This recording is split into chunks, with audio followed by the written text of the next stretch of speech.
Vamos falar um pouquinho agora sobre os efeitos ainda do apagão cibernético, né? Nós contamos muito para vocês dos prejuízos que alguns brasileiros podem ou possam ter diante da falha em vários sistemas. Então, para tirar as dúvidas sobre de que maneira tentar ressarcir isso ou acompanhar essa situação, a gente recebe aqui o advogado Luiz Augusto Durso, que é especialista em crimes cibernéticos. Está aqui no nosso estúdio conosco. Seja muito bem-vindo, doutor. Que bom recebê-lo. Gostaria de perguntar primeiro qual é a sua orientação a essas pessoas que se depararam com sistemas fora do ar e que, de alguma forma, tiveram problemas com informações ou comunicações que seriam importantes para tocar a vida nesta sexta-feira. Boa noite. Boa noite, Evandro. Boa noite a todos que nos acompanham. Prazer voltar a esse jornal tão importante para falar num dia caótico, falar de um caos cibernético maior da história.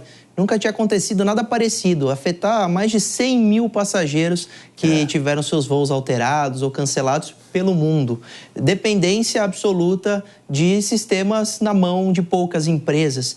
E a grande orientação, respondendo sua pergunta, hoje é para aqueles afetados, primeira coisa, restabelecer o serviço. A CrowdStrike já fez a correção do seu update, né, da sua atualização. A Microsoft também já está 100% ativa, mas isso é feito em muitas empresas de maneira manual. Então, agora está na hora do especialista do TI trabalhar para ele fazer aos poucos o restabelecimento desses procedimentos e desses sistemas. Com relação ao consumidor, se ele teve problema no banco, num voo, etc., ele deve aguardar para ver responsabilidade, para ver como as coisas vão ficar e aí sim tomar uma decisão do que fazer daqui para frente. Durso, o começo da tua resposta me chamou a atenção quando você menciona que há o domínio de poucos sobre um sistema que é muito relevante e que tem influência na vida de muitos. Explica um pouco melhor isso para a gente e de que maneira isso poderia ser discutido para se ampliar, então, e aumentar também a segurança de, caso um sistema caia, você tenha outro para se apoiar. Essa empresa de cibersegurança que hoje caiu, né, que seu update deu problema, que deu falha, ela é uma parceira da Microsoft, ela é contratada pela Microsoft para prestar esse serviço de segurança dentro de sistemas de nuvens. São pouquíssimas Big Techs que dominam o mercado. Então, nós estamos falando normalmente de 5 empresas que são as grandes gestoras da internet no mundo. Então, se você depende de poucas empresas, você depende das decisões dessas empresas e das falhas. Você está sujeito às falhas. Se dá algum problema, ao invés da internet local, ao invés dos sistemas e dos sistemas operacionais de uma região dar problema, quando ela é global, o problema é mundial. Então, a gente determinar que isso aconteça de maneira normal, esses monopólios, é normal na nossa área, né, na área de tecnologia, Big Techs comprarem a concorrente, porque ela tem um poder econômico inimaginável. E, adiante disso, ela tem, de fato, monopólios. E quando há monopólio, você não tem concorrência e você está sujeito a esses problemas. Então, a grande reflexão que fica dessa data, talvez, é como descentralizar esses poderes, como colocar de maneira regional. Na minha pergunta hoje que eu faço para a CrowdStrike é por que uma atualização que vocês liberariam dessa forma não é testada localmente antes de ser liberada para o mundo inteiro?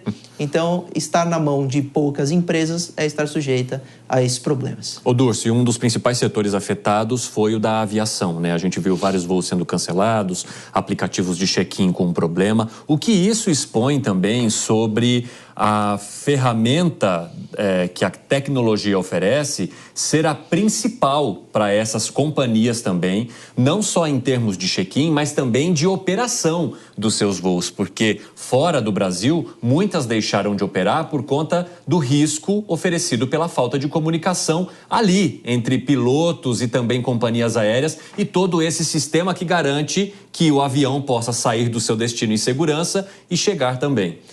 Evandro, a gente é dependente da tecnologia. A tecnologia é maravilhosa.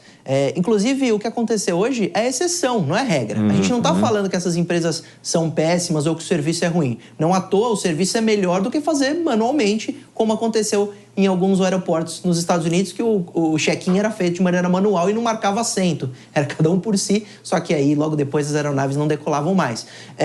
A grande questão é, a dependência tecnológica, ela existe. Só que ela pode ser redundante. Isso significa que a mesma tecnologia pode ser entregue por várias empresas e se uma falhar, a outra entra em funcionamento imediato. A própria empresa pode ter terceirizadas para trazer redundância e segurança. O que a gente não pode ter, e aí sim é um problema, é depender 100% do sistema tecnológico, digital, e isso estar num servidor único, ou sobre o crivo de uma empresa única, ou algumas pequenas empresas.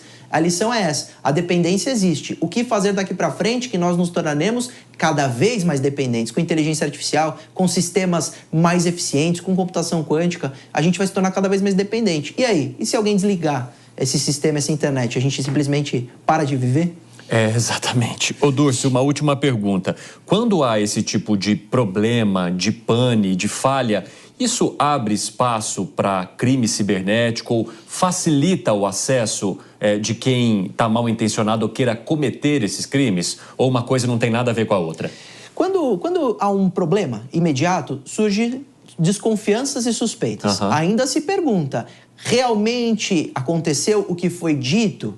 Porque muita gente que começa a tentar acessar o seu sistema e não consegue mais fazer o login, não consegue buscar aquilo que precisa, começa a pensar, opa, meu sistema foi hackeado, estão tentando roubar os meus dados. Eu acho que é a primeira coisa que passa, porque a pessoa não olha para o todo, ela olha apenas para si. Claro. A empresa hoje que ligou o computador e não conseguiu acessar sua nuvem ou deu tela azul, imediatamente pensou que poderia ter sido criptografada com um vírus de ransomware que é para extorsão. Então, a lição, ela realmente vem. O que eu digo a empresa que hoje caiu, falhou, ela deu uma nota dizendo, inclusive pelo seu CEO, que foi um problema técnico. Mas pode ter sido um funcionário mal intencionado, pode ter sido uma tentativa de hackeamento. A gente não sabe. A gente só vai saber quando um relatório de uma investigação nos Estados Unidos trouxer as respostas. E aí a gente pode falar também de responsabilidade. Mas até então, Evandro, a gente precisa sim pensar, porque este exemplo significa que essas empresas elas têm esse poder, mas que elas tratam os dados de milhões de usuários ou de milhões de passageiros. Então significa que se ela for invadida, se ela sofrer um hackeamento ou um funcionário ser cooptado, nós estamos na mão de empresas que podem vazar milhões ou até bilhões de usuários de dados. Então, realmente, o crime cibernético hoje ele é fomentado com coleta e vazamento de dados. Por isso que as empresas precisam tratar menos e ele precisa estar dividido entre outras empresas para a gente ter mais segurança, porque colocar todos os ovos na mesma cesta não é inteligente para nada. Exatamente. Luiz Augusto Durso, muito obrigado por conversar conosco. Ótima sexta-feira para você, bom fim de semana. Muito obrigado, boa sexta a todos e esperamos que a internet volte a funcionar rapidamente 100%, como já voltou, e que os sistemas não falhem dessa forma daqui para frente. Torcemos. Valeu, Durso, um abraço.